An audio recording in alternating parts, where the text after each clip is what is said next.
আমাদের নেক আমল এবং ঈমান নষ্ট হওয়ার দুটো কারণ বলছি। একটা হলো না জানা, আর একটা হলো ভুল জানা। মনে থাকে যেন আমি তো ওয়াজ করতে পারি না, মাস্টার মানুষ। তাহলে আমাদের নেক আমল নষ্ট হওয়ার দুটো কারণ, একটা না জানা, একটা ভুল জানা। দেখেন একটা নতুন জানা যায় কিনা। আল্লাহ রাসূল সাল্লাল্লাহু আলাইহি ওয়াসাল্লাম বলেন, ইয়া বুনাইয়া ইযা দাখালতা বাইতাকা ফাসাল্লিম আলা আহলিক ইয়াকুন বারাকাতান আলাইকা ওয়া আলা আহলি বাইতিক।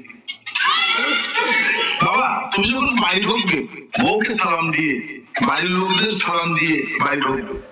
যদি কেউ বাড়িতে ঢোকার সময় বউকে, স্বামীকে, ছেলেকে, মেয়েকে, বাবাকে, মাকে সালাম দিয়ে বাড়ি ঢোকে, আল্লাহ তাআলা এই সালামের কারণে ওই বাড়িটা পুরো বরকতময় করে দেন। লাভ হলো না লস?